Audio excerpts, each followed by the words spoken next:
पुढच्या 8 दिवसात ठाकरे गटाकडून मोठा पक्षप्रवेश होईल, उदय सामंत यांचं वक्तव्य. लोकनेते शामराव पेजे यांना आज अभिवादन केलं. शामराव पेजे यांच्या रूपानं रत्नागिरीचं नेतृत्व दिल्लीपर्यंत पोहोचलं होतं. प्रत्येक समाजाला मोठं करण्यासाठी शामराव पेजे यांनी काम केलं होतं. कोकणातील सर्वात मोठ्या अभियांत्रिकी महाविद्यालयाला लोकनेते शामराव पेजे यांचं नाव दिलंय. शिवसेनेचे 3 वर्षापूर्वीच काँग्रेस झाली असल्यानं एकनाथ शिंदेंच्या नेतृत्वावर आम्ही उठाव केला. आम्ही वंदनीय बाळासाहेबांच्या विचारांचा वारसा आम्ही जपतोय. भास्कर जाधव यांची कुटुंबांना जी आज होते ती 3 वर्षापूर्वी आमची झाली होती. एकनाथ शिंदेंच्या नेतृत्वात ज्येष्ठ नेते भास्कर जाधव यांचं मार्गदर्शन आम्हाला मिळालं तर ते मौलिक असेल. भास्कर जाधव यांच्या अनुभवाचा फायदा आम्हा सर्वांना मिळाला तर ते सर्वांच्या दृष्टीनं फायदेशीर आहे. हल्ली विरोधक प्रत्येक गोष्टीत जात आणि धर्मावरच राजकारण करतात. वांद्रे येथील डीसीपींशी माझी तासाभरापूर्वी चर्चा झाली. एक मंत्री म्हणून वस्तुस्थिती जाणून घेतली. प्रत्येक गोष्टीला जातीय स्पर्श करण्याचं कारण नाही, कारण आता विधानसभा निवडणुका 5 वर्षानंतरच होणार आहेत. पालकमंत्री पदाबाबत येत्या काही दिवसात योग्य वेळी निर्णय होईल. नवीन जिल्हा निर्मितीबाबत कॅबिनेटमध्ये कुठेही चर्चा झालेली नाही. सर्व निवडणुका महायुती म्हणून लढण्याची आमची तयारी आहे आणि महायुती म्हणूनच लढणार. बीड प्रकरणामध्ये मला काहीच बोलायचं नाही. सध्या या सर्व प्रकारची चौकशी सुरू आहे. न्यायालयीन चौकशी सुरू झाली. धनंजय देशमुख यांच्याशी मी वेळोवेळी बोलतोय. शिवसेना म्हणून आम्ही देशमुख कुटुंबासोबत आहोत. वाल्मिक कराडचं सिम कार्ड कुठलाही मला काहीच माहिती नाही.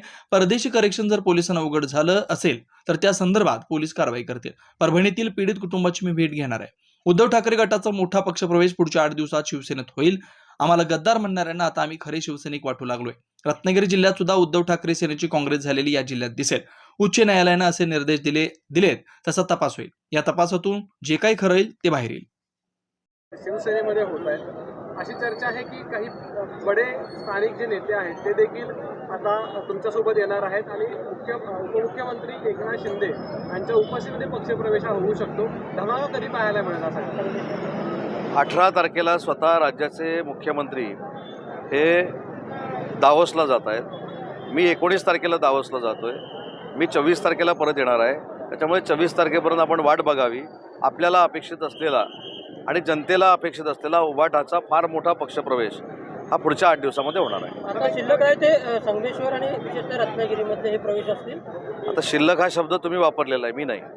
पण मी परवा देखील 15 दिवसापूर्वी असं सांगितलं होतं की ज्या पद्धतीनं महाराष्ट्राच्या राजकारणाची दिशा बदललेली आहे, आम्हाला गद्दार म्हणणाऱ्यांना आता असं वाटतंय की आम्ही खरे सच्चे होतो. आम्ही ज्या ठिकाणी राहिलो ते काँग्रेसबरोबर गेल्यामुळं खरी परिस्थिती आमची तशी आहे. त्याच्यामुळे हे सगळं रिअलाईज झाल्यामुळे सगळी लोक हे उभाठामधनं आमच्याकडे येत आहेत. आणि रत्नागिरी जिल्ह्याचं भविष्य जर सांगायचं असेल तर शिवसेनेची काँग्रेस झालेली जशी आहे तशी उभाटाची देखील काँग्रेस संघटनात्मक या संपूर्ण जिल्ह्यामध्ये झालेली आपल्याला दिसणार आहे. सर, एक राजकीय प्रश्न. शिवसेना नेते भास्कर जाधव यांची एक ऑडिओ क्लिप व्हायरल झाल्यानंतर तुम्ही देखील बोलत की त्यांच्या मार्गदर्शनाखाली काम करायला आम्हाला देखील आवडत. मी असं म्हटलं होतं की ती ऑडिओ क्लिप व्हायरल झाल्यानंतर त्याच्यामध्ये त्यांनी असं म्हटलेलं आहे की शिवसेनेची काँग्रेस झालेली आहे. मी असं म्हटलं की शिवसेनेची ऑलरेडी 3 वर्षापूर्वीच काँग्रेस झालेली असल्यामुळं माननीय एकनाथ शिंदे साहेबांच्या नेतृत्वाखाली आम्ही उठाव केला आणि खऱ्या अर्थानं वंदनीय बाळासाहेबांच्या विचाराच्या शिवसेनेमध्ये आम्ही सगळे धनुष्यबाण घेऊन काम करतोय. खऱ्या अर्थानं विचारांचा वारसा हा बाळासाहेबांचा आम्ही जपतोय.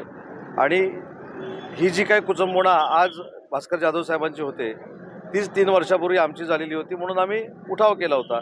तर मी असं म्हटलं की माननीय एकनाथ शिंदे साहेबांच्या नेतृत्वाखाली ज्येष्ठ नेते भास्कर जाधव साहेबांचं जर मार्गदर्शन आम्हाला मिळालं तर ते आमच्यासाठी मौलिक आहे. साहेब, शिवसेनेकडून त्यांना उभाटामधून शिवसेना संदर्भात काही प्रस्ताव दिला गेला आहे? प्रस्ताव दिला गेला आहे की नाही मला माहीत नाही, परंतु भास्करराव जाधव हे रत्नागिरी जिल्ह्यातले आहेत. त्यांनी 25-30 वर्ष लोकप्रतिनिधी म्हणून काम केलेलं आहे. त्यांचा अनुभव दांडगा आहे आणि त्या अनुभवाचा फायदा शिंदेसाहेबांच्या नेतृत्वाखाली आम्हाला सगळ्यांना मिळाला तर ते आमच्या सगळ्यांच्या दृष्टीनं फायदेशीर आहे.